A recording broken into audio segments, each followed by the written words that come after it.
नमस्ते सभी को, मैं हूँ सृष्टि और आज हम भगवद गीता चैप्टर 6 ध्यान योग को स्टार्ट करने जा रहे हैं। इस चैप्टर में 47 श्लोक्स हैं और इसको हम रोज एक एक करके अगर कंप्लीट करते तो 1.5 महीना हमें लग जाएगा। हम ऑलरेडी 5 चैप्टर्स खत्म कर चुके हैं भगवद गीता के एंड पूरे भगवद गीता में हमारे पास 18 चैप्टर्स है। ठीक है, हम बस 6 चैप्टर में हैं। तो इस साल के अंदर तो आई बिलीव कि हम शायद अगर ये अगस्त का महीना चल रहा है, अगस्त के मिडिल में हम लोग आ गए हैं। सो सितंबर तक अक्टूबर तक ख़त्म हो जाएगा चैप्टर 6।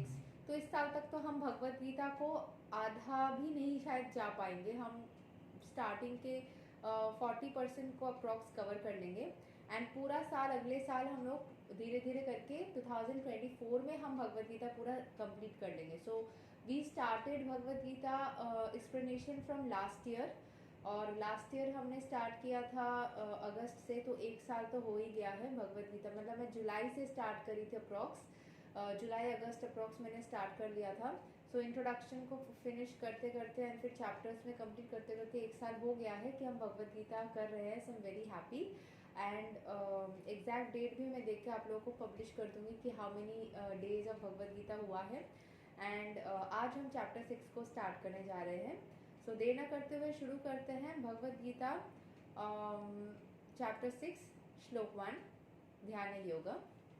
श्री भगवान उवाच अनाश्रिता कर्मा फलाम कर्याम कर्मा करोति यः सा सन्यासी च योगी च न निराग्निर्न चाक्रियः।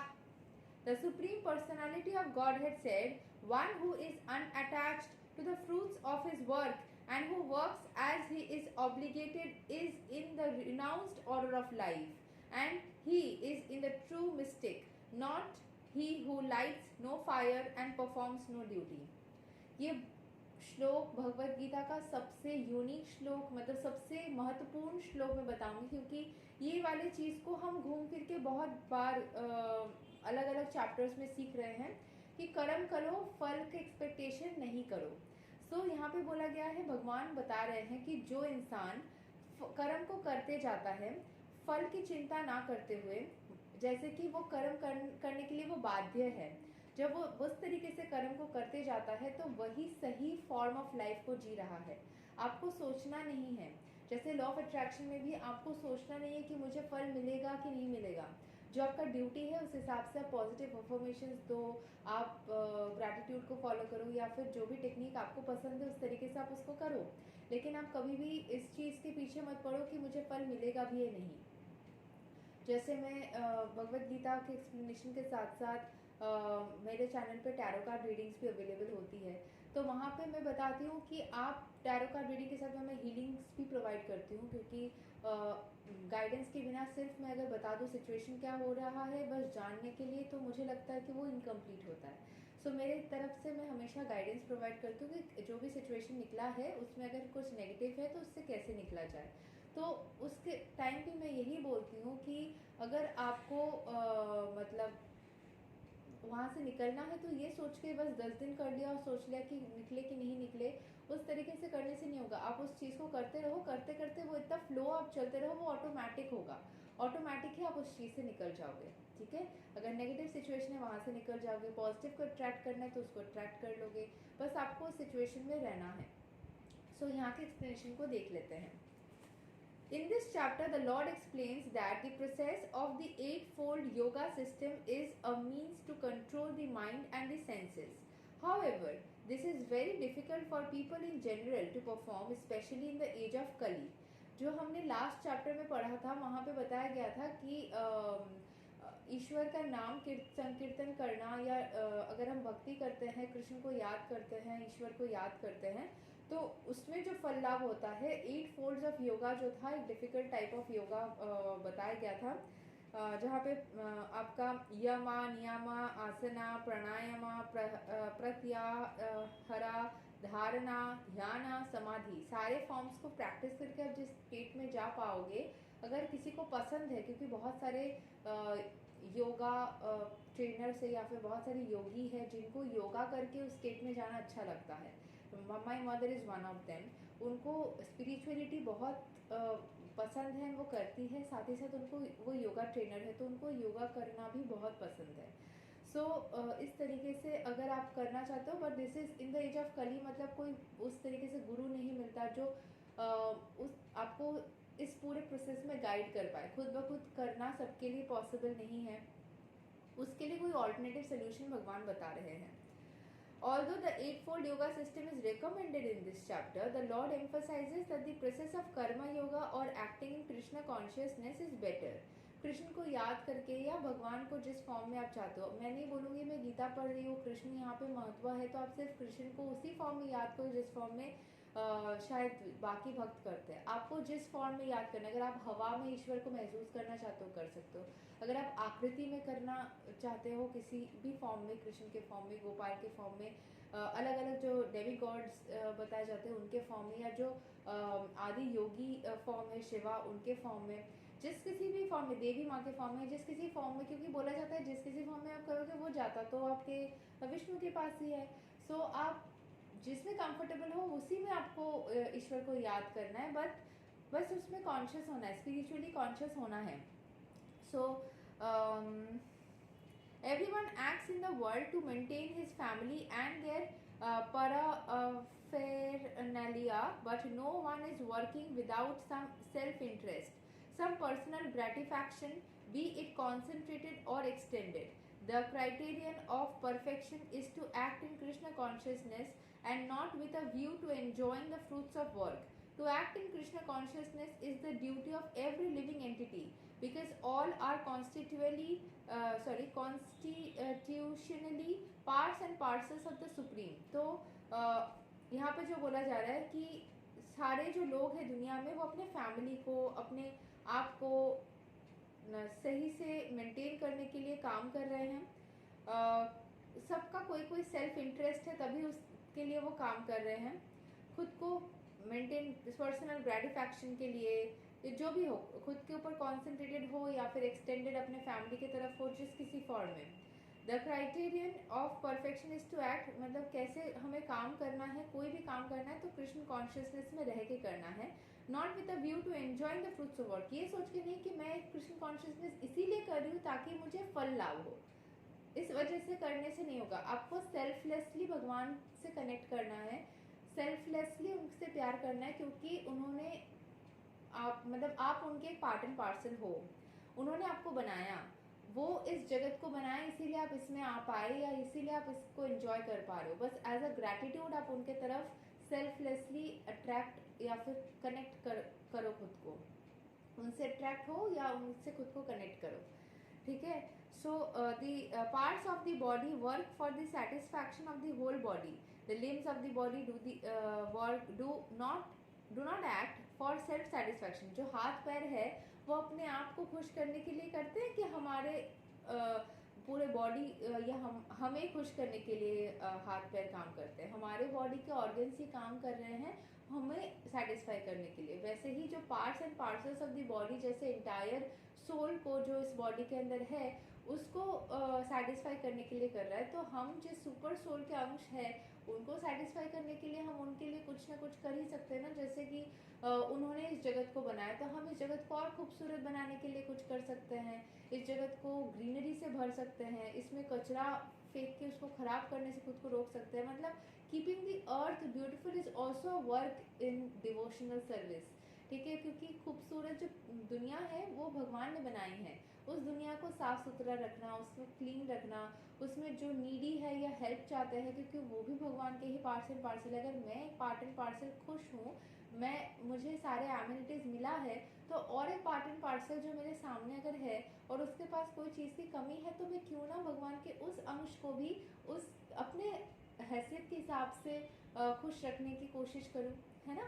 सो we can do like that. The parts of the body हो गया. Similarly, the living entity who acts for the satisfaction of the supreme whole and not for personal satisfaction is the perfect sannyasi and perfect yogi. ठीक है। आपको मूर्ति साधना करना, मतलब मैं भी बहुत ज़्यादा मूर्ति साधना में बिलीव नहीं करती हूँ, क्योंकि उसमें एक्चुअल में किसी को हेल्प कहाँ होता है, उसमें भगवान के कोई एक अंश को हेल्प नहीं मिलता है ना। उन्होंने दुनिया बनाई, जैसे मैंने एग्जांपल दिया। तो मूर्ति साधना से आप बस कंसंट्रेशन को अपना इंक्रीज करने के लिए मूर्ति का हेल्प लेके साधना कर सकते हो या उनके प्रति भक्ति। पर जो कि बहुत सारे मूवीज़ में भी दिखाया गया है, इसको मैं मानती भी हूँ कि आप वहाँ पे अगर उनके मूर्ति में कुछ खाना लगा रहे हो, कुछ कर रहे हो, तो क्या वो एक्चुअली कुछ सर्व कर रही है? वो तो वेस्टेज ही हो रही है ना। तो उस तरीके से आप भगवान के नाम लेके उसको, भगवान को बस याद करके बोलो कि प्लीज़ गॉड इसमें ब्लेस कर दीजिए, इसमें ब्लेसिंग्स दीजिए, एंड इसको एक्सेप्ट कर लीजिए, अपने पॉजिटिव एनर्जी से एनर्जाइज कर दीजिए, एंड फिर इसको एज अ प्रसाद आप खुद भी ग्रहण करो एंड किसी को खिलाओ भी। तो उसमें आपकी आत्मा को भी शांति और उसकी आत्मा को भी शांति मिलेगी, तो that will be a blessing. तो ऐसे हम कर सकते हैं। मैं I am giving some examples कि कैसे हम भगवान के लिए कुछ कर सकते हैं, क्योंकि हर एक, हम पहले वाले चैप्टर्स में सीखे हैं इस चीज़ को कि हर एक पार्ट एंड पार्सल जो होते हैं ना, वो हर एक पार्ट एंड पार्सल ही भगवान का ही अंश है। तो मैं भी एक अंश हूँ, मैं दूसरे किसी अंश के लिए कुछ करूँ तो भगवान के लिए ही करना हो गया ना। सो उस तरीके से हम सोचेंगे तो हम किसी के साथ मिसबिहेव भी नहीं कर पाएंगे, किसी के बारे में ख़राब भी नहीं बोल पाएंगे। अगर कोई गलत भी करता है ना, फिर भी हम उसके बारे में ख़राब नहीं बोल पाएंगे, क्योंकि मैं जैसे एक part and parcel of the God हूँ, वो भी एक part and parcel of the God है। वो शायद हो सकता है अपने पाथ से थोड़ा सा डेविएट हो गया है, इसीलिए शायद कुछ ऐसे एक्शंस ले रहा है जो कि मुझे या किसी और को हानि पहुंचा रही है या फिर हमें दर्द दे रही है। सो उस दर्द से निकलने के लिए उनकी बुराई करने की जगह हम उनको अच्छे पथ में चलने के लिए मदद कर सकते हैं। अगर कुछ भी ना कर पाए ना, तो एटलीस्ट उनके लिए प्रे कर सकते हैं। जब आप जाप करते हो, अगर आपके पास जाप माला है या फिर आप ऐसे भी मन में चैंटिंग करते हो, तो कभी भी सिर्फ चैंटिंग के लिए चैंटिंग ना करो। खुद के शुद्धि के लिए, खुद के हीलिंग के लिए साथ साथ अपने फैमिली मेम्बर्स या फिर जो फ्रेंड्स आपके हैं या फिर जितने भी लोगों को आप जानते हो जो कहीं ना कहीं से आपको लग रहा है कि शायद अपने पथ से डेविएट हो रहे हो, तो आपको नहीं पता कि वो सच में डेविएट हो रहे हैं, आप अपने हिसाब से जज नहीं कर सकते बस, लेकिन आप उनके लिए प्रे कर सकते हो और ये बता सकते हो कि भगवान इनको सही रास्ते पे, आपको जो लगता है कि सही है उस हिसाब से आप इनको सही रास्ते पे चलाना अपने, और आपके तरफ भगवान को बता सकते हो, भगवान आपके तरफ इन इंसानों का भक्ति बढ़ जाए, भक्ति की वृद्धि हो, ये लोग आपके नाम का जाप करें या फिर ये लोग स्पिरिचुअल बन जाए, इसके लिए आप इनको प्लीज़ ब्लेस करना, मुझे भी ब्लेस करना और इन लोगों को भी ब्लेस करना, ताकि मैं भी आपके प्रति और भक्ति को इंक्रीज कर पाऊँ, मैं भी आपकी साधना कर पाऊँ, एंड साथ साथ ये भी लोग जिनके लिए आप प्रेयर्स करेंगे, ये भी लोग आपके भक्त बन जाए। ठीक है, क्योंकि मैंने अपने बहुत ही करीबी लोगों को देखा है कि वो लोग, शायद मुझे समझ आ रहा है कि वो गलत दिशा में जा रहे हैं, जैसे कि अपने शरीर के साथ में गलत करना, जैसे स्मोकिंग करना, अल्कोहल लेना, या फिर रात रात भर बाहर दूसरे लोगों के साथ पार्टी करना, जो कि बिल्कुल कली के घोर खराब नेगेटिव साइड है ना, जो हम जो स्पिरिचुअलिटी में है वो लोग ये सब करने के लिए सोच भी नहीं सकते। मतलब सिर्फ पाप नहीं बोलूँगी, we are not comfortable with this kind of a life style. So लेकिन हम जब किसी को ऐसे करते हुए देखते हैं तो हमें बहुत ज़्यादा, मुझे तो एटलीस्ट बहुत दया आती है और करुणा होती है कि ये कैसे अपने शरीर के साथ में, अपने आप के साथ में, अपनी ज़िंदगी के साथ में खिलवाड़ कर रहे हैं। मतलब this is actually not necessary ना, मतलब ऐसे एंटरटेनमेंट की ज़रूरत ही नहीं है। तो मैं जाके उनको अगर बताने जाऊंगी तो मैं ख़राब हो जाऊंगी, वो तो मेरा सुनेंगे ही नहीं, बल्कि मुझसे और दूर भागने लगेंगे, इरिटेट हो जाएंगे, क्योंकि जब हम कली के अंदर रहते हैं ना, वो एंटरटेनमेंट के अंदर, तो हमारा दिमाग उसी में सेटिस्फैक्शन को ढूंढता है, हमारा दिमाग अलग तरीके से काम नहीं करता है, स्पिरिचुअलिटी को समझ नहीं पाता है। तो उसके लिए ईश्वर की कृपा ही बस हमें बचा सकती है। तो उस टाइम पे आप उन लोगों के लिए ईश्वर के पास में हमेशा जब आप जाप करते हो या प्रेयर करते हो, उनके लिए आप दिल से दुआ मांग सकते हो, बल्कि मतलब बजाय कि उनके नाम की नेगेटिव चर्चा करने की या उनके बारे में नेगेटिव अफर्मेशन देने की कि वो तो ऐसा ही है, वो ऐसा गंदा है, तो वो और बढ़ जाएगा। बजाय कि उसको और इंक्रीज करने की और नेगेटिविटी को बढ़ाने की, आप उनको पॉजिटिव अफर्मेशन दे सकते हो। एंड आप अगर अकेले पॉजिटिव दोगे, हो सकता है उनके इस नेचर को देख के और 10 लोग जो कि समाज के शायद स्पिरिचुअलिटी को फॉलो भी नहीं करते हैं और खुद वैसे खराब भी काम नहीं करते, मतलब खुद के साथ में ऐसा अत्याचार को भी नहीं करते और इन सब चीज़ों को, कली की चीज़ों को भी फॉलो नहीं करते। कुछ न्यूट्रल लोग होते हैं, तो वो क्या करते हैं ना, नेगेटिव इन्फॉर्मेशन देने का काम करते हैं। तो आपको उनसे मतलब उनके नेगेटिव इन्फॉर्मेशन को भी तोड़ के उसके ऊपर जाके उनको पॉजिटिव वाइब्रेशन भेजने के लिए खुद को बहुत ज़्यादा पॉजिटिव बनाना होगा। एंड कभी कभी आपको दर्द होगा, अंदर से लगेगा ताकत नहीं आ रही है, मन उदास भी हो सकता है, बट हार नहीं मानिए। जितना हो पाए ना पॉजिटिव इन्फॉर्मेशन देना, और जब भी आपके सामने कोई नेगेटिव बोले एटलीस्ट अपने अंतर मन में बोला कि नहीं, उसके साथ अच्छा ही होगा, वो अच्छा ही बनेगा, कुछ भी हो जाए अच्छा ही होगा। मतलब ऐसा उनको मुंह के ऊपर बोल ना पाए, अपने अंदर इस बात को ज़रूर वाइब्रेट करवाए, क्योंकि आपके अंदर से जो वाइब्रेशन निकलती है वो अगर बहुत ज़्यादा स्ट्रांग होगी ना, तो उस एनर्जी को जो नेगेटिव वाइब दे रही है उसको भी वो तोड़ के काट, क्योंकि पॉजिटिव वाइब हमेशा नेगेटिव वाइब से ज़्यादा ताकतवर होती है अगर वो उस रेंज को क्रॉस कर जाए। कोविड भी आया था ना, तो वैक्सीन ने उसको तोड़ दिया ना। कोविड ने कितना दिन सताया, 2 साल सताया ना। इतने सेंचुरीज से जो पृथ्वी चल रही है, क्या वो तबाह हो पाई? बहुत हानि हुआ, बट फिर फाइनली बच गई ना वर्ल्ड। पॉजिटिविटी ऐसी होती है, थोड़ा नुकसान शायद आ भी सके लेकिन उसको फिर वो पार कर जाती है। तो अपने अंदर के पॉजिटिविटी को इतना बढ़ाए, इतना बढ़ाए कि जीतना ही है हमें, पॉजिटिविटी से उसको अच्छा करना ही है, ठीक है। और उसको बस ब्लेस करें अपने मन से, ईश्वर को प्रेयर्स करें उनके लिए। मैं एग्जाम्पल दे रही हूँ क्योंकि ये कलयुग में ऐसा चीज़ हो सकता है कि फैमिलीज में, अपने फ्रेंड सर्कल में आपको ऐसा दिखे, ठीक है। तो उस टाइम पे आपको ऐसा नहीं करना है कि उनका संग हमने छोड़ दिया उनको।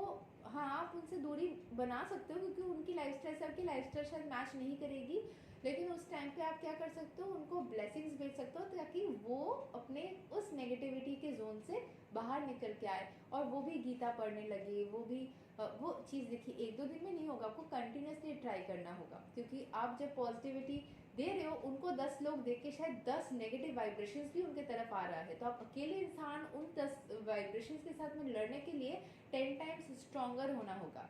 तो अपने अंदर की पॉजिटिविटी को आपको भराना होगा, ठीक है। बहुत सारा ज्ञान दे दिया बीच में। Okay, the sannyasis sometimes artificially think that they have become liberated from all material duties and therefore they cease to perform Agnihotra yagnas, fire sacrifices, but actually they are self-interested because their goal is to become one with the impersonal Brahmin. Such a desire is greater than any material desire, but it is not without self-interest. Similarly देखिए, जब हम चाहते हैं कि ईश्वर के साथ में एक हो जाए, वहाँ पे भी हमारा कोई सेल्फ इंटरेस्ट घूम फिर के आ ही जाता है कि हमें इस मटेरियल एंटेंगल्ड में से छुटकारा चाहिए। तो वहाँ पे भी आप सेल्फ इंटरेस्ट को देख रहे हो, आपको इस मटेरियल वर्ल्ड के एंटेंगल्ड में से बचना है। So you want to protect yourself, that is a good thing, but that is also a self interest, ठीक है। Similarly, the mystic yogi who practices the yoga system with half open eyes, ceasing all material activities, desires some satisfaction for his personal self, but a person acting in Krishna consciousness works for the satisfaction of the whole without self interest. तो जो इंसान mistake yoga कर रहा है वो बस अपने आप को उस चीज़ में मतलब साधना में अपने आप के साथ में ही जा रहा है। सेल्फ रियलाइजेशन के अंदर अपने आप देखिए, ये 2 फॉर्म में मैं बता सकती हूँ कि कृष्ण कॉन्शियसनेस को यहाँ पे बोला जा रहा है करने के लिए मिस्टिक योगा के रिप्लेसमेंट में। तो आप दोनों चीज़ों भी कर सकते हो, ठीक है। ऐसा नहीं है कि आपको नहीं करना है।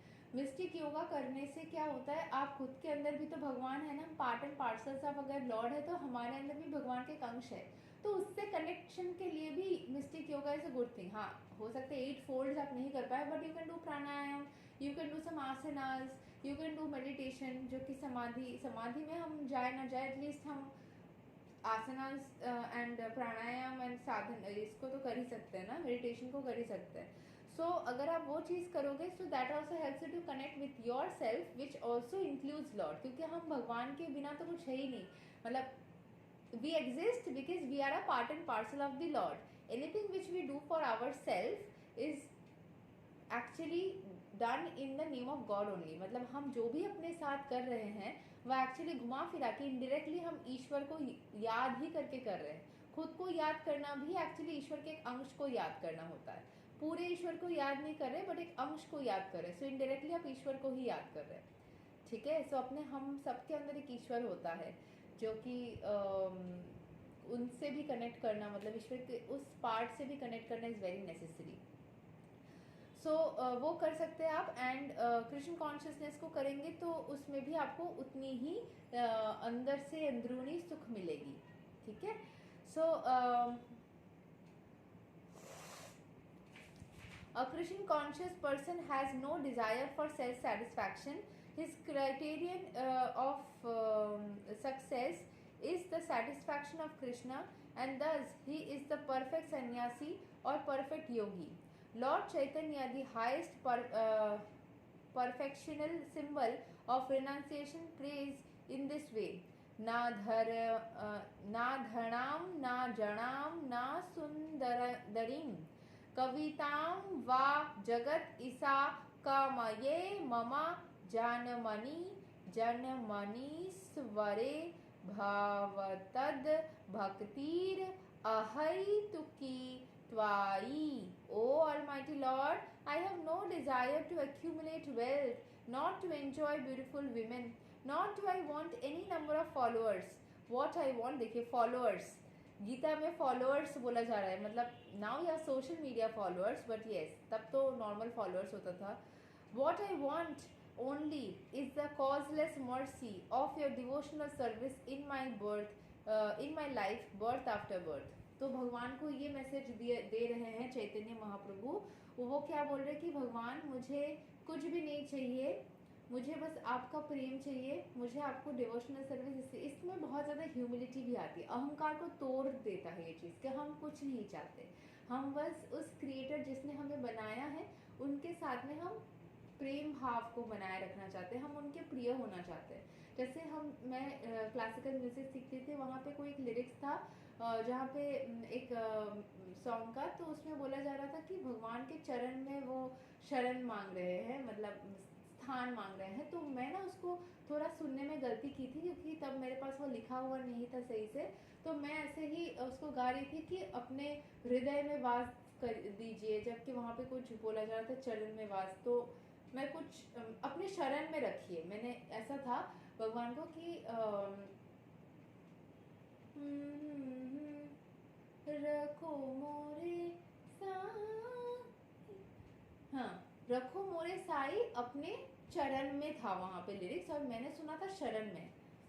ठीक है. अभी मेरे को बहुत ज़्यादा सर्दी हुआ है तो मैं गा भी नहीं पा रही हूँ. आप लोगों को पता है मैं इस चैनल पे गाने भी अपलोड करती हूँ, बट ठीक है, तो इसलिए मैं गा नहीं पा रही हूँ. तो ऐसा था, रखो मोरे साई अपने, मैं गाती थी शरण में, क्योंकि मैं चाहती हूँ भगवान मुझे हमेशा अपने हृदय में स्थान दे, मुझे याद रखे. सो यही बोला जा रहा था कि डिवोशनल सर्विस हम कर रहे हैं ताकि आपकी मर्सी मिले, आपका प्यार मिले, आपका संग मिले. तो इसमें आप बहुत ज़्यादा हम्बल और अच्छे इंसान मतलब शांत से इंसान बन जाओगे ना, अहंकार नहीं होगी. अहंकार नहीं होगी ना, तो ईगो नहीं होगी ना, तो लाइफ बहुत अच्छी और सिंपल हो जाती है. यही तक था श्लोक number 1 of Bhagavad Gita chapter 6 Dhyana yoga.